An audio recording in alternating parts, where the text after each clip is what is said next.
नमस्कार, नमो नारायण। गीता दैन दैनी के अंदर आज हम प्रवेश कर चुके हैं 183 दिन, 183rd डे, और श्लोक है 15वां और 16वां, और अध्याय 9वां है राज विद्या राजगुह्य योग नाम।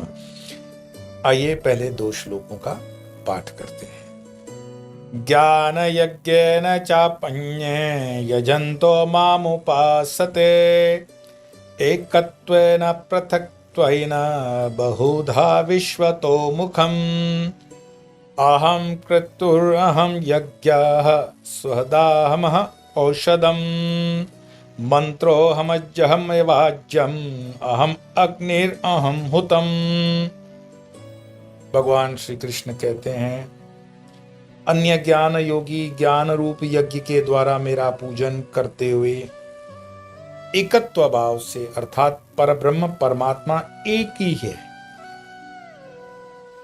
परब्रह्म परमात्मा एक ही है, ऐसे भाव से उपासना करते हैं। तथा कुछ लोग पृथक भाव से, अर्थात वही भगवान सूर्य चंद्र आदि रूप में स्थित हुए हैं, उपासना करते हैं। तथा कुछ लोग उन विश्व रूप विराट भगवान की विविध प्रकार से उपासना करते हैं, विविध प्रकार से उपासना करते हैं। क्योंकि मैं क्रतु हूं, मैं यज्ञ हूं, मैं स्वदा हूं, मैं औषधि हूं, मैं मंत्र हूं, मैं घृत हूं, मैं अग्नि हूं, और मैं ही हवन कर्म भी हूं। बहुत ही अद्भुत ये जो श्लोक है, इसका मीनिंग बताया है कि ज्ञान यज्ञेन चापन्ये यजन्तु माम उपासते एकत्वेन पृथक्त्वेन बहुधा विश्व तो मुखम।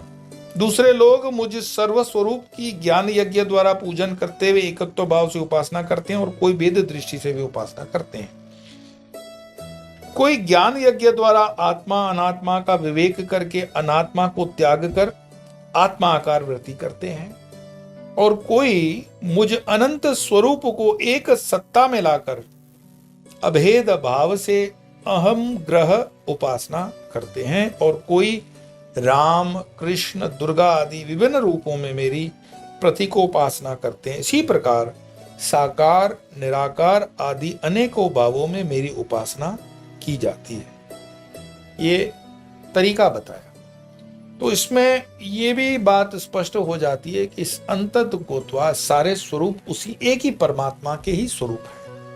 जैसे मानो मेरी एक तस्वीर मैं निकालूं कि टी शर्ट और जीन्स में, टी शर्ट में निकाली हुई एक तस्वीर, एक धोती कुर्ते में, पजामा कुर्ते में, शॉर्ट्स में, थ्री पीस सूट कोट में, सफारी में, फिर कुछ लंबे बालों वाले, फिर कुछ कम बालों वाले, फिर दाढ़ी मूछ वाले, फिर और कट वाले, ऐसे 50 प्रकार के भी मेरी तस्वीरें मानो लगा करके दीवार पे मैं लगा दूं, तो मैं आपको पूछूं कि ये जो 50 तस्वीरें हैं, ये मैं 50 स्वरूप जो हैं वो मेरे एक के हैं या अलग अलग के हैं?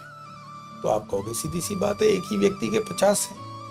यहाँ वही बात चल रही है कि जो स्वरूप है उसमें भेद दृष्टि से उपासना हो सकती है कि स्वरूप जिसको जो अच्छा लगा, किसी थ्री पीस वाला फोटो अच्छा लगा वो अपने पास वो रख लेगा, किसी धोती कुर्ते वाला अच्छा लगा वो लगेगा, किसी को टीके वाला अच्छा लगा वो लगा देगा।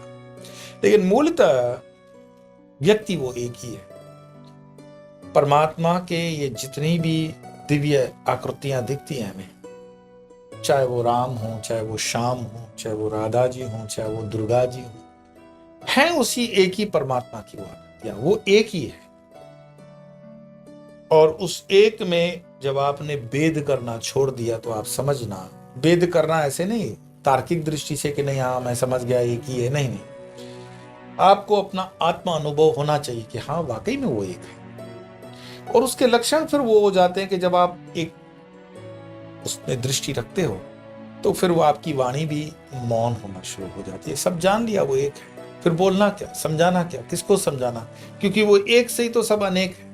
तो फिर जीवों में भी उसकी प्रतिभा दिखने लगती है, उसकी रोशनी दिखने लगती है, उसकी ऊर्जा दिखने लगती है। और इसीलिए महात्मा जो रच पच जाते हैं वो फिर अपने अंतिम जो यात्राएं जो उनकी होती है जीवन के उत्तरार्ध की आप देखोगे निष्पक्ष भाव से बस मौन में रहते हैं, साधना में अपने रहते हैं। साधना का मतलब वो नहीं कि घंटी बजाएगा, कि वो कोई आरती करेगा या फूल चढ़ाएगा, नहीं, जरूरी नहीं। वो आत्माराम में रम गया है।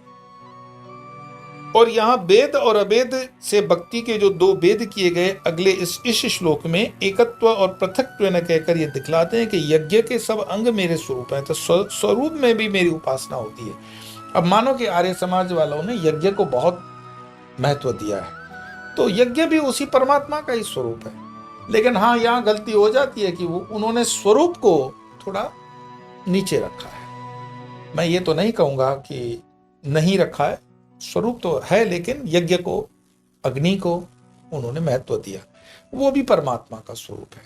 और किसी किसी साधक को मानो कि जो भी भगवान का स्वरूप है उसको सेवा करने में आनंद आता है, तो किसी को जप करने में आनंद आता है, तो किसी को पाठ करने में आनंद आता है, तो किसी को यज्ञ करने में आनंद आता है, फिर किसी को गौ सेवा करने में आनंद आता है। ये मार्ग भी सब उसी एक ही परमात्मा की प्राप्ति के लिए। ऐसा नहीं है कि वो मार्ग शॉर्टकट है, जल्दी पहुंच जाओगे, ये लॉन्ग कट है। ऐसा जो वो कहते हैं ना कि हमारे पास तो भगवान के पास पहुंचने के लिए हमने हेलीकॉप्टर वाला मार्ग लगाया है, आप रोड से चलते चलते आते हो, ये मूर्खतापूर्ण आडंबर है। भगवान के पास पहुंचने वाला कोई ऐसा मार्ग, क्या भगवान मतलब क्या मार्केटिंग की वस्तु है कि हेलीकॉप्टर से पहुंच जाओगे? तो वो मार्ग भी है, शॉर्टकट भी है। तो जब शॉर्टकट में पहुंच ही गए हो तो फिर ये दुकानें चलाने की क्या जरूरत है? सारी दुनिया ज्ञानी हो गई होती।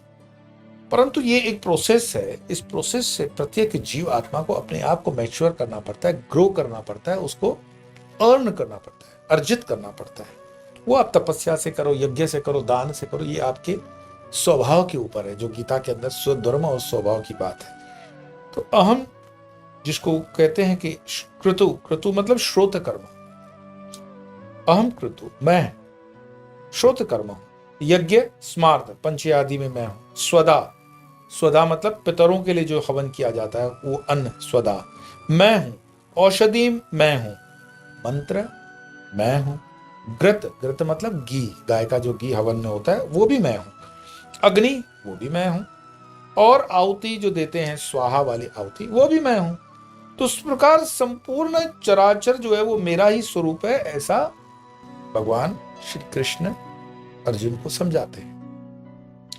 लेकिन अगर सब ये भगवान ही हैं, सब कृष्ण के स्वरूप हैं या परमात्मा स्वरूप हैं, ईश्वर स्वरूप हैं, तो फिर ये झंझट क्यों?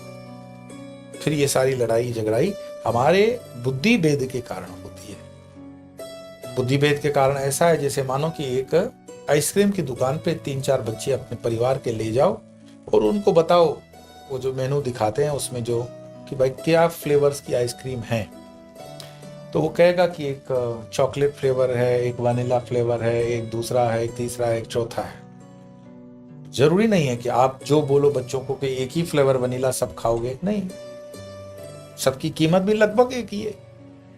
अब यहां ये बात समझना कि दुकान एक है, दुकान में देने वाला भी व्यक्ति एक ही है, उसकी फ्रेंचाइजी एक है, मालिक भी एक है, एंड प्रोडक्ट मिल्क जो उसका कंपोनेंट दूध वो भी एक है।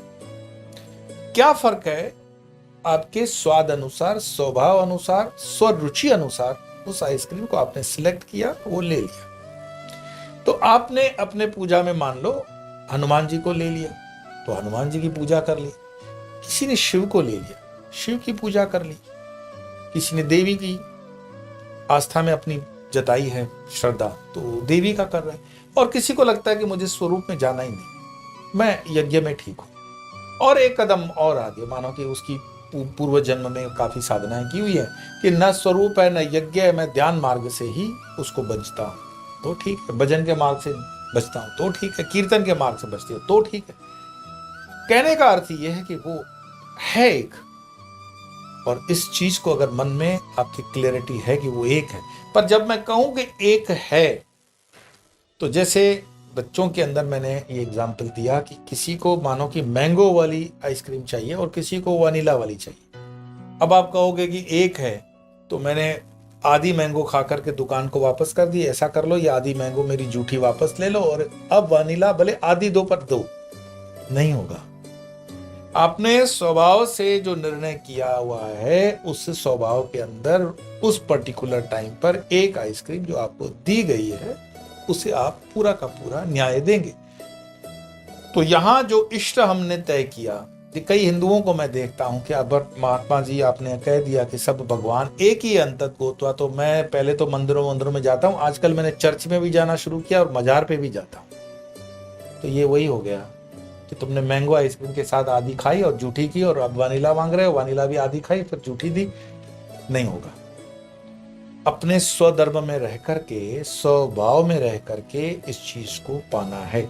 श्लोकों को समझो, गहराई से समझो, उसको तोड़ मरोड़ करके अगर जब हम प्रस्तुत करते हैं, ये राजनीति के लोग कर सकते हैं सर, छीछड़े होते हैं राजनीति के लोग, कहाँ उनका ज्ञान होता है। और राजनीति आज राजनीति भी नहीं रही, इतना कचरा और गंदगी आ गई है, तो उन चीजों पे ध्यान देने की आवश्यकता नहीं है। कि आप कहोगे कि मैं तो क्या होता है कि सुबह में उठता हूं तो त्रिपुंड लगाता हूं, दोपहर चलता हूं तो जनेऊ कपड़ों के बाहर पहनता हूं, शाम को फिर चर्च में चला जाता हूं, और रात को जो है बिरयानी खाने के लिए दरगाह पे भी जाता हूं। नहीं, ये सेक्युलर इस तरह का व्यवहार अध्यात्म जगत में आपके नहीं चलेगा। अंतर्गत मान लो, मन के अंतर मान लो कि ये है सत्य, है एक, पर आप जिस मार्ग पे हो, जिस हाईवे पे चल रहे हो, उसी पे गाड़ी चलाते रहो, नहीं तो क्या होगा, न यहां पहुंचोगे न वहां पहुंचोगे।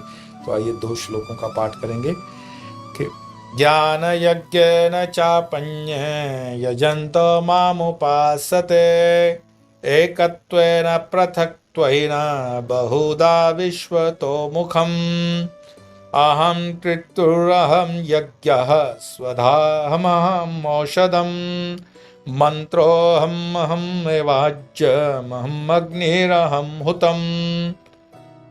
आज इतना ही, कल फिर मिलेंगे, तब तक के लिए नमो।